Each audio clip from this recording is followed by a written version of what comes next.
네, 안녕하세요. 빌드프로 개발금융부문 대표를 맡고 있는 한일규 대표입니다.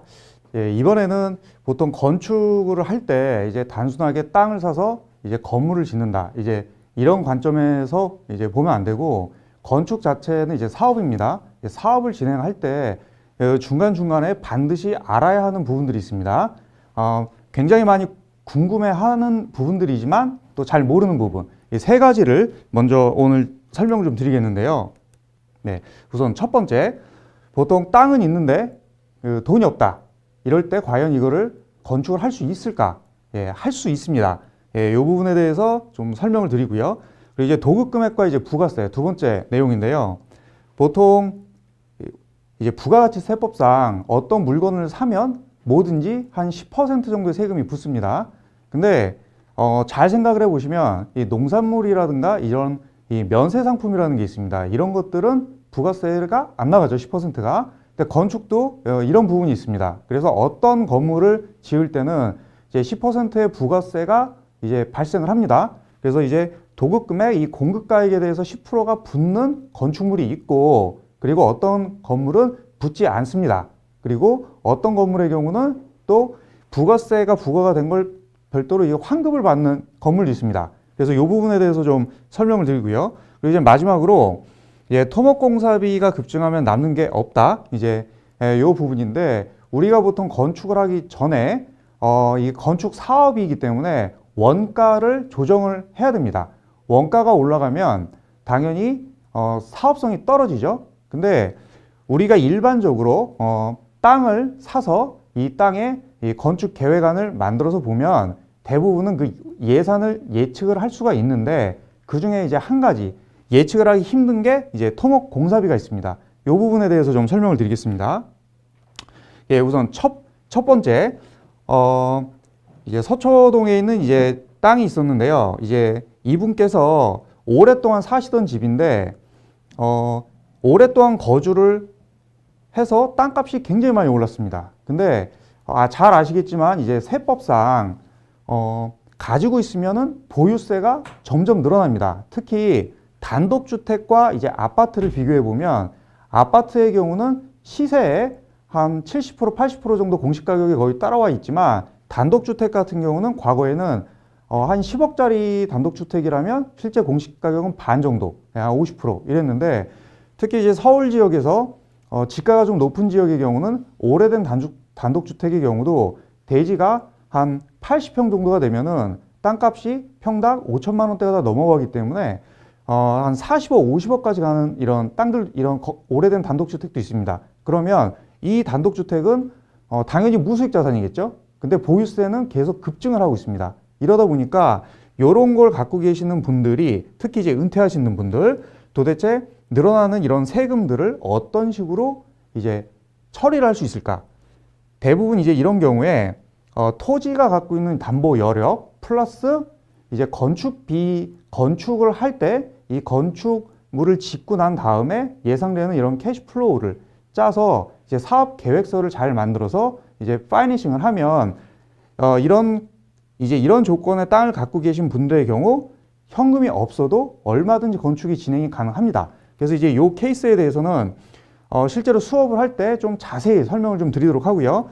이제 건축 사업 시 이제 필요한 요건인데, 보통 일반적으로 이제 총 사업비의 한 20에서 30% 정도, 이제 총 사업비라는 거는 토지비, 건축비, 그리고 설계비, 감리비, 취등록세, 그리고 건설 기간 동안에 발생하는 이제 이자, 건설 이자에 해당하는 이런 전체 사업비를 기준으로 보통 에쿼티, 자기자본이라고 얘기하는데 20에서 30% 정도가 있으면 진행을 할 수 있다. 이렇게 알고 계시는데, 이제 이 부분도 내가 짓고자 하는 건물의 유형이 상업용 건물이냐 또는 주택이냐, 주택 가운데서도 다중이냐 또 다가구냐 다세대냐 또는 주상복합으로 섞여 있는 형태냐, 뭐 오피스텔이냐, 이런 것들에 따라서 이제 이 부분도 일반화해서 말을 하기는 어렵습니다. 예, 이런 자세한 부분도 실제 저희 강의 시간에 좀 자세히 설명을 좀 드리도록 하겠습니다.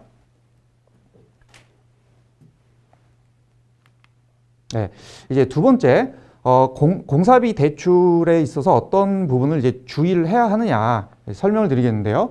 일반적으로 금융기관에서 공사비 이제 도급 계약을 한 요 계약서를 가지고 공사비를 이제 대출 금액의 모수가 되긴 하지만 이 가운데서 이제 부가세 요거는 제외합니다. 예, 요건 세금이니까. 그리고 각종 인입비라든가 이런 비용들도 제외를 한 금액을 가지고 이제 대출 금액을 산정을 하게 됩니다. 예, 밑에 예시를 보시면 자, 도급 금액이 만약에 10억이라면 이 10억을 기준으로 80% 대출액을 계산을 하면 이 8억이 나옵니다. 근데 부가세라든가 이런 금액들을 다 제외한 금액이 9억이라면 이 9억의 80%인 이제 7억 2천만 원이 대출이 나오는 구조입니다. 예, 이거 일반적인 형태인데요. 그러면 처음에 내가 예산을 짤 때 도급 금액이 단지 10억이라고 해서 요걸 기준으로 대출이 8억이 나올 것이다. 이렇게 예상을 하면 실제로 대출을 진행을 시킬 때 저런 대출 금액에서 제외가 되는 걸 빼면 한 7.2억이 나오니까 한 8천만 원 정도 내가 예상하지 못했었던 이제 부족분이 생기겠죠. 이제 이런 부분을 굉장히 주의하셔야 됩니다.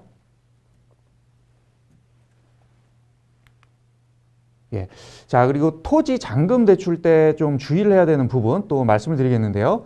보통 감정 금액, 이제 토지를 계약하기 전에 이제 감정이라는 걸 합니다. 감정. 근데 이제 토지 감정을 하는데 일반적으로 어떤 분들은 토지 매매가보다 감정가가 더 많이 나오면 이 감정가의 한 80% 정도 대출이 되지 않느냐라고 생각들을 많이 하시는데 그렇지 않습니다. 과거에는 이제 토지 매매가보다 감정가가 더 높으면 이제 요 부분, 이게 요게 더 높다고 하면 요 차액에 대한 요 부분을 감정을 통해서 차익을 에쿼티로 인정을 받는 이제 이런 형태도 진행이 가능했었지만 지금은 안 됩니다. 대출 규제가 굉장히 심하기 때문에 지금은 이런 부분은 진행이 안 되고 무조건 토지를 내가 계약하는 실제 계약 금액과 감정가액 둘 중에 이 작은 걸로 갑니다. 지금은 무조건 이렇게 갑니다. 그래서 우리가 보통 굉장히 이제 이 부분에 있어서 혼동들을 많이 하시는데 예를 들어서 설명을 드리면 토지 매수를 할 때 계약 금액이 20억이고 감정가가 이제 18억이라면 이 케이스는 이제 18억을 기준으로 둘 중에 이제 작은 금액 18억을 기준으로 이제 14.4억이 대출이 됩니다. 만약에 요거를 내가 매수하는 금액 20억에 80%로 하면 당연히 16억이 대출이 나오겠죠. 근데 실제로는 안 그렇습니다. 이렇게 안 되고 작은 금액의 80%로 갑니다. 이 케이스. 그리고 이제 이 두 번째 예시를 이제 설명을 드리면 이제 이 케이스는 이제 토지 매수가가 감정가보다 이제 작은 경우예요. 이런 경우. 자, 이 케이스도 보시면 감정가의 80%를 계산을 하면 17.6억이 나옵니다. 대출이. 근데 실제로 이 케이스는 매매가가 더 작기 때문에 20억에 80%를 하면 16억이 나옵니다. 그럼 1억 6천이 작게 나오죠. 그래서 요 케이스나 요 케이스를 참고를 하시면 무조건 토지 잔금 시 대출은 감정가와 내가 실제로 계약하는 금액 둘 중에 작은 걸로 갑니다. 예. 이때도 굉장히 혼동들을 많이 하시는데 둘 중에 작은 걸로 간다. 예, 요것만 이제 주의를 하시면 되고요. 그리고 이제 요것도 이제 굉장히 이제 저희가 일반적인 형태로 이제 일반적인 룰을 말씀을 드린 건데 이제 실제로 건축 PF를 할 때는 여러 가지 사업 계획서라든가 이런 것들을 가지고 건축비 쪽에서 또 조금 모자라는 부분을 좀 더 추가로 해서 대출을 사용하는 방식도 있기는 있습니다. 예, 자세한 부분들은 저희가 이제 케이스별로 건축물의 유형별로 또 사업자가 개인이냐 법인이냐 또 건설임대 사업자냐 일반 사업자냐 또 이런 거에 따라서 이 파이낸싱을 하는 방법이 다르기 때문에 이런 부분들은 저희가 수업 시간에 구체적인 예시를 가지고 조금 더 설명을 드리도록 하겠습니다. 예. 자, 요거는 저희가 실제로 파이낸싱을 할 때 도대체 어떤 내용으로 이제 각종 비용들이 계산이 되는지 요 항목을 한번 보여드리겠는데요. 지금 왼쪽을 보시면 총 사업비가 토지비 이제 20억, 예, 그리고 공사비가 18억입니다. 그리고 각종 이제 공제 금액들, 그리고 감정서 발생 비용, 그리고 금융기관에서 대출을 발생을 시킬 때 이제 지급을 하는 이제 대출 취급 수수료, 그리고 이 부분은 이제 보통 자금 관리, 이제 은행의 경우 이제 은행업법상 이제 신탁, 담보 신탁을 할 수 있습니다. 그래서 담보 신탁을 걸게 되면 보통 비용이 한 400 정도 발생을 합니다. 이제 그 내용이고요. 그리고 파이낸싱을 할 때는 기표, 보통 대출이 실행되는 그 시점에 공사 기간 동안에 발생하는 이 이자를 일단 입금을 시키게 됩니다. 이게 중간중간에 대출이 발생할 때마다 이렇게 넣는 게 아니고 실제로 시작될 때 이 금액을 바로 입금을 시키는 겁니다. 그래야 대출이 실행됩니다. 그리고 이 부분은 이제 인지대라든가 이런 비용이고요. 그리고 이거는 설계비, 그리고 취등록세입니다. 그래서 전체적으로 이 케이스를 보시면 총 사업비가 이제 39억인데 이 경우 공사비 자체를 토지 자체가 가지고 있었던 토지였기 때문에 공사비 18억에 대해서 토지에 있는 담보 여력만 가지고 이건 100% 파이낸싱을 한 케이스입니다. 그래서 현금을 투입한 게 0원입니다. 이렇게 진행을 한 케이스입니다. 보통 이런 식의 이 사업 구조는 짓고자 하는 건물의 유형이 어떤 건지, 그리고 사업의 건축주가 도대체 개인이냐, 법인이냐, 일반 사업자냐 이런 것들에 따라서 여러 가지의 형태들이 나올 수 있기 때문에 이제 이 케이스도 오늘은 굉장히 좀 제너럴한 케이스를 하나 보여드렸고요. 수업 시간에 이 부분도 좀 세세하게 좀 설명을 드리도록 하겠습니다. 예, 자 이제 두 번째 주제인데요. 도급 금액과 이제 부가세입니다. 지금 보시는 부분이 이제 보통 우리가 견적서라고 얘기하는 이제 이 서류인데요. 이 견적서의 내용을 보통 보시면 앞에서부터 이제 재료비와 이제 노무비 이렇게 두 가지로 구성이 되어 있고요. 요 밑에는 이제 경비가 있습니다. 그리고 요 경비 밑에는 이제 일반 관리비라든가 이제 이윤이라든가 이런 부분들이 다 포함이 돼서 우리가 일반적으로 이야기하는 이제 총 공사비, 이제 공급가액이죠. 이게 이제 도급 금액이 이제 나오는데 이제 부가세가 지금 오른쪽에 보시는 거는 이게 100% 근린 생활시설, 이제 상업용 건물입니다. 상업용 건물은 잘 보시면 요 밑에 이 공급 금액의 10%, 예, 1억 5,300만 원이죠. 이게 15억 3천짜리 건물이니까 딱 요 10%가 이제 부가세로 부과가 됩니다. 이게 굉장히 일반적인 경우죠. 그래서 요 경우는 이제 일반 사업자로 진행을 하시게 되는데 일반 사업자로 가면 요거는 100% 환급을 받습니다. 내가 공사비를 달 날이 뭐 2억, 3억 이렇게 내면 이제 그 부분에 해당하는 이제 10% 금액은 이제 다음 달에 부가세 환급 신청을 해갖고 받는 겁니다. 그럼 공사가 끝날 때까지는 내가 이 총 금액은 보시면 이제 16억 8천이지만 이 부분에 대해서 내가 환급을 받기 때문에 실제로 들어가는 거는 이제 15억 3천이 들어갑니다. 자, 왼쪽 거를 보여드리겠습니다. 요거는 이제 근생과 이제 다가구가 섞여 있는 형태인데 여기서 보시면 재료비가 5억 8천입니다. 예, 요 재료비는 이제 근생 부분과 이제 다가구 주택 요게 섞여 있는 금액인데요. 제일 밑에를 보시면 총 원가가 이제 9억 1천이죠. 총 원가가. 그러면 요 옆에 케이스와 비교를 해보시면 부가세도 여기가 한 9,100 정도가 들어가야 되죠. 근데 여기는 부가세가 4,100만 있는 겁니다. 여기는 여기 매입세라고 써져 있는데 요거는 뭐냐? 그러면 요거는 이제 근생 부분과 이제 다가구 부분이 섞여 있다 보니까 이제 일정 부분은 요 재료 금액의 일정 부분은 이제 상가 쪽이고 요 부분은 이제 환급 받겠죠. 상가 쪽은. 그리고 일정 부분은 이제 다가구입니다. 요 다가구 각 호실의 그 사이즈가 국민주택 규모 이하라면 이 도급 금액 중에 요 재료비에 해당하는 금액 10%만 부가세가 붙습니다. 예. 재료비에 해당하는 부분만 부가세가 붙기 때문에 이 부분은 부가세가 안 붙습니다. 이 주택에 해당하는 부분. 그래서 전체 공사비에 보통 약 4%에서 5% 정도 붙는다고 이해를 하시면 됩니다.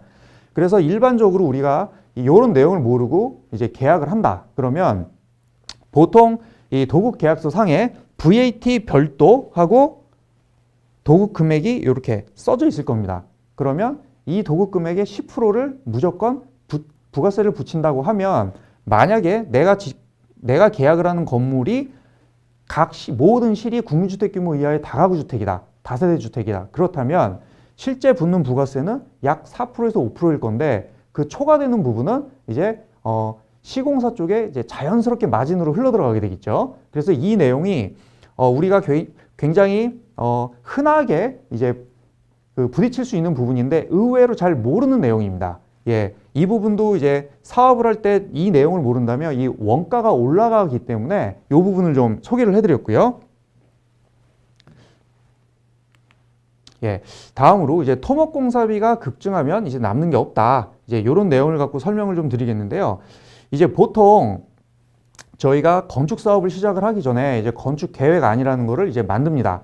보통 뭐 이제 가설계라고도 많이 이야기하고 뭐 가도면 이렇게 표현을 하는데 이제 우리가 이제 어떤 토지에 대해서 2종이면 뭐 60에 200%, 뭐 2종 주거일 때 뭐 이런 식의 어떤 그 룰이 있기 때문에 기본적으로 대략적인 그 공사비의 외형을 예측을 할 수가 있습니다. 이게 상가냐, 주택이냐 이런 것들을 알면 그러면 토지비 플러스 건축비 그리고 설계비, 감리비, 건설자금 이자, 취등록세 요거까지만 파악을 하면 우리가 건축 사업을 시작하기 전에 총 소요되는 예산을 거의 정확하게 알 수가 있습니다.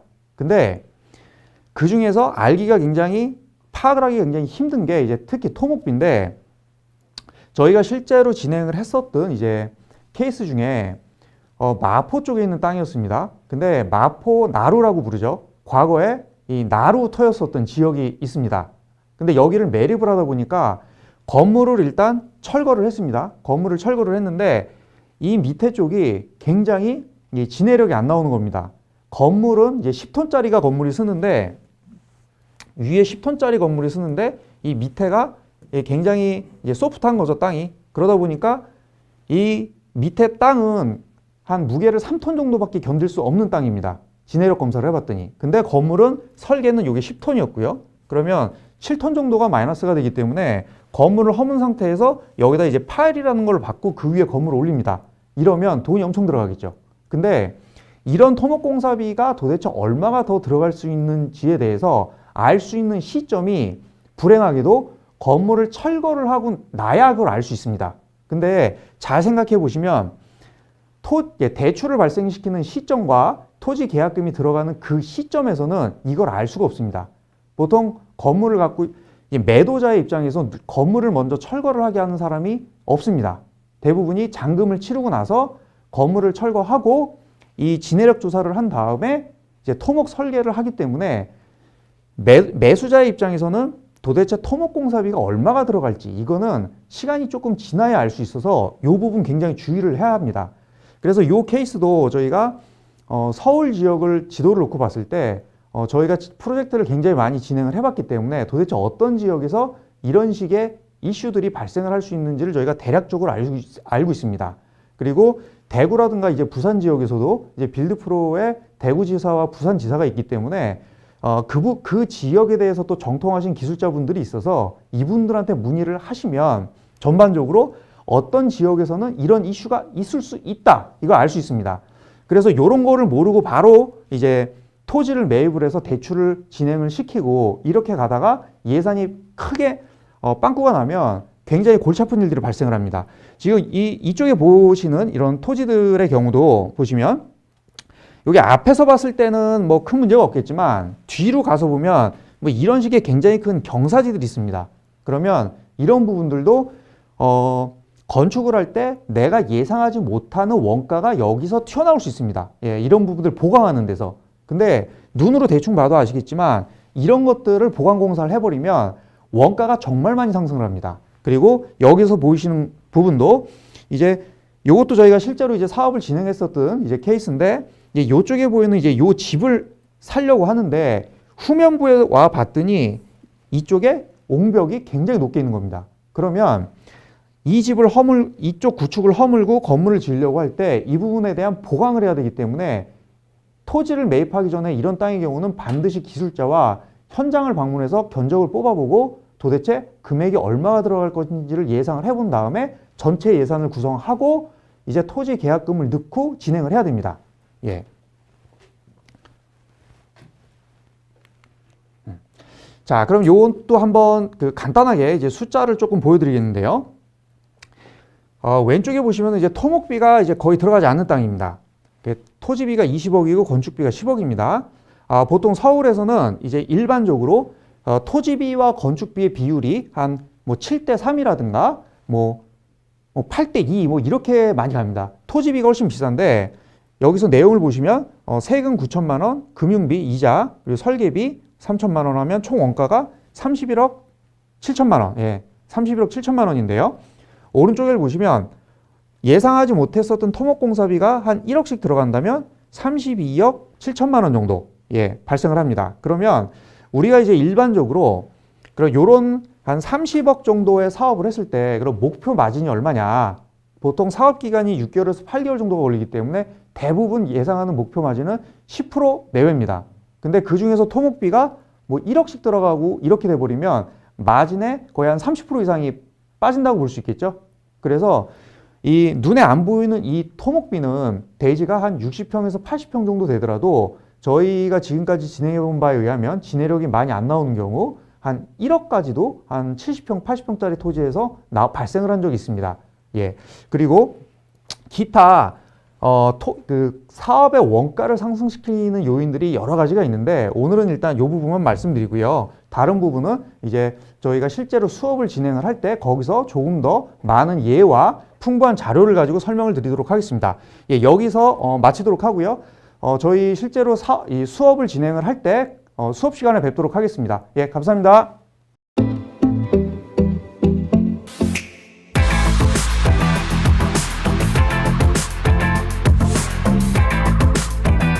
예, 대표님, 그 디벨로퍼 과정이 뭔가요?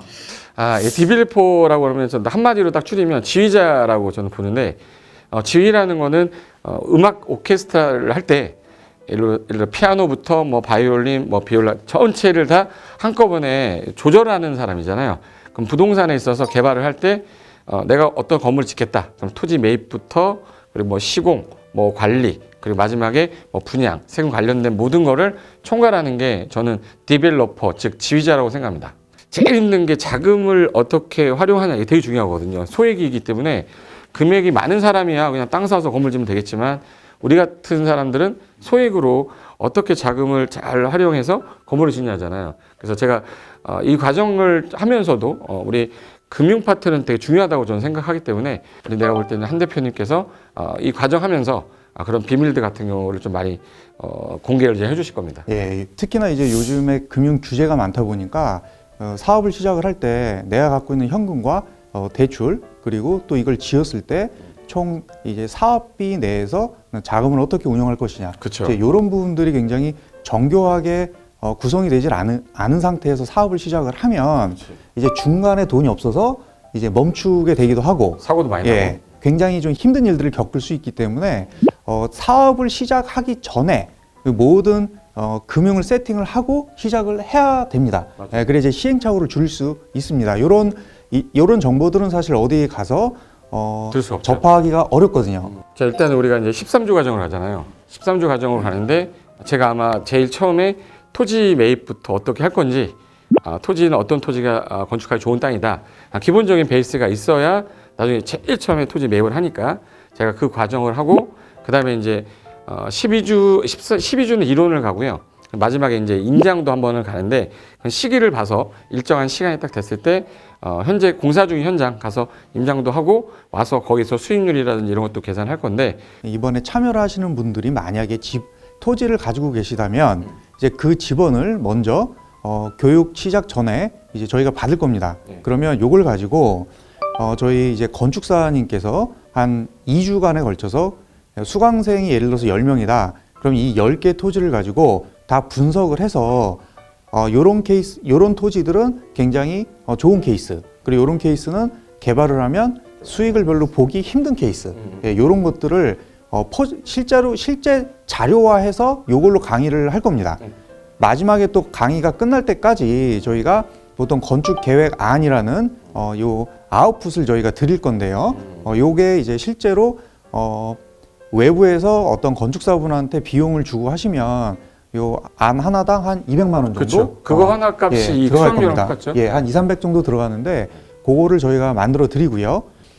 굉장히 저희 쪽에 이제 세무에 대해서 질문을 해주시는 분들이 많이 계세요.